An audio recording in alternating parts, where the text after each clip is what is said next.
김종덕 증인 다시 또 이렇게 만나게 되네요. 유감스럽게도. 며칠 날 사임하셨습니까? 장관직을. 9월 4일 날 선했습니다. 9월 4일입니까? 네. 재임 기간은 얼마나 계셨습니까? 2년 조금 넘었습니다. 사임 이유는 뭐라고 생각하십니까? 그거는 제가 알 수가 없습니다. 예. 들어가신 것도 알 수 없고.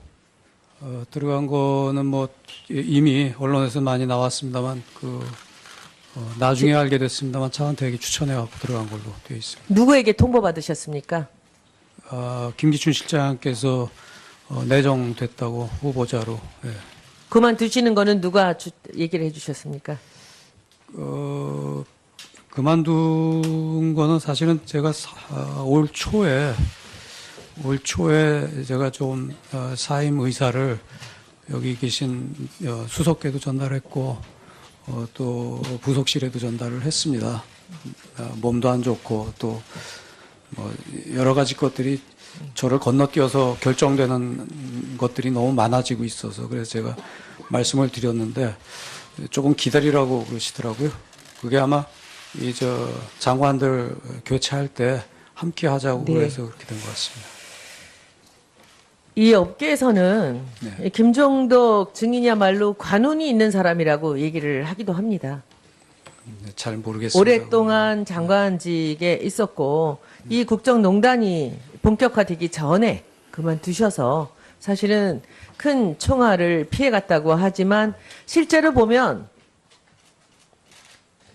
업계 얘기대로 아니면 지금 이 상황에서 나오는 얘기대로 차은택의 허수아비로 들어가신 건지 아니면 본인 또한 피해자인지 지금부터 거기에 대해서 한번 말씀을 해보겠습니다. 본인은 어떻게 생각하세요? 본인이 뭐 운이 좋아서 장관 자리에서 그렇게 오래 머물렀다고 생각하십니까? 아니면 본인도 피해자라고 생각하십니까? 뭐 어느 쪽도 아니라고 봅니다. 제가 전임 장관으로서 하여튼 제가 재임 기간 동안에 있었던 여러 가지 일로 국민 여러분께 이렇게 심려를 끼쳐드리고 걱정을 끼쳐드려서 굉장히 송구스럽게 생각합니다. 그리고 장관으로서 책임이 크다고 저도 제가 오늘 생각하고 이 증인께 질의하려고 하는 내용들은 전부 본인이 좀 깊이 관련이 돼 있는 그런 국정농단의 일 중에서도 그런 특별한 부분에 대해서 말씀을 드리려고 합니다. 첫 번째 질의는 평창올림픽 개폐막식 감독에 관련된 얘기입니다. 지금 감독은 송승환 네. 감독으로 돼 있습니다. 네. 그리고 얘기를 들어보면 기사들 보면 정구호 연출 감독을 장관께서 골라서 추천했다고 합니다. 네. 근데 그분이 그만두셨죠. 8월 30일 날. 네. 그 상황에 대해서 설명을 잠깐 해주시겠습니까? 그만두게 된 게 총감독하고 연출 감독 사이에 불화가 좀 있었고요. 그리고 정구호 감독이 여러 가지 일로 바쁘다 보니까 후임 조직위원장이신 이희범 위원장하고도 잘 커뮤니케이션이 안 됐었던 문제가 있었던 것 같습니다.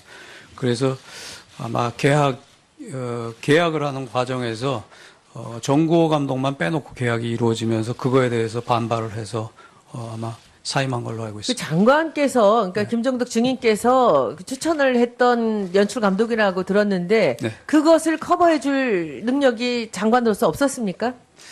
그건 그야말로 조직위원회 일이기 때문에 제가 할 수 있는 거에 한계는 분명히 있는 것 같습니다. 문체부 장관으로서 개폐막식의 연출 감독 하나 마음대로 하실 수 없었습니까?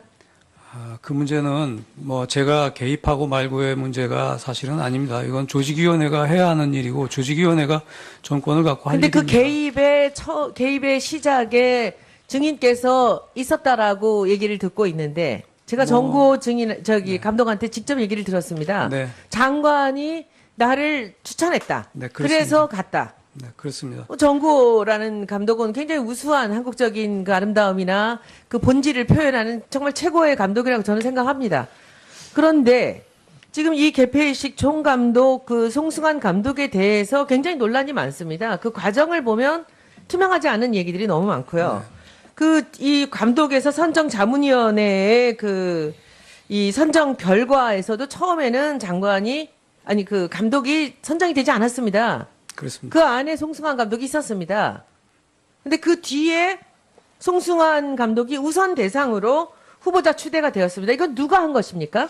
처음에 송승환 감독이 있었는지는 잘 모르겠습니다. 외교관이 프레젠테이션에 송승환 감독이 아예 그 대상자도 아니었기 때문에 있었다는 거는 저는 그건 36명이 그렇지 않은 것 있었다라는 같고요. 자료가 있습니다. 네.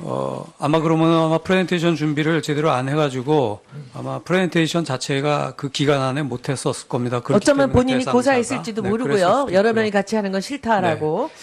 그런데 그래서 마지막에는 어떻게 이분이 됐습니까, 다시? 자문위원회에서 그럼 후보자들을 좀 추천을 해달라고 그랬습니다. 그래서 자문위원회에서 5인 자문위원회에서 추천된 분들 중에서 한 분이었습니다. 누가 특별히 송승환 감독을 추천한 건 아닙니까?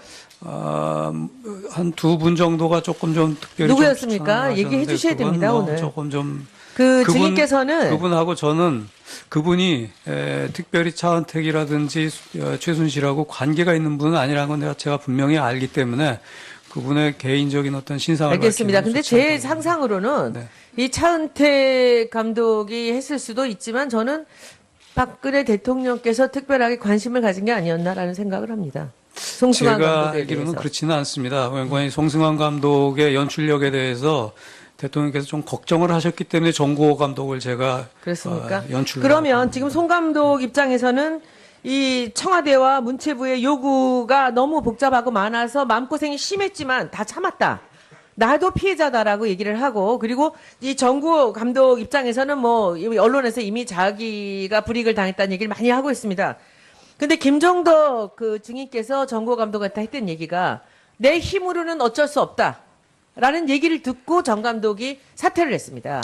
어떻게 생각하십니까? 제 힘으로 어쩔 수 없다는 얘기가 지금 뭐 여러분들이 상상하시는 것처럼 마치 위에서 잘라라 지시해가지고 그랬다는 게 아니고요. 이거는 조직위원회가 해야지 되는 일입니다. 그게 이 공무원들이 나서가지고 이거 이러시오 저러시오 할 수 있는 문제가 아닙니다. 특히나 연출과 관련된 문제인데, 네.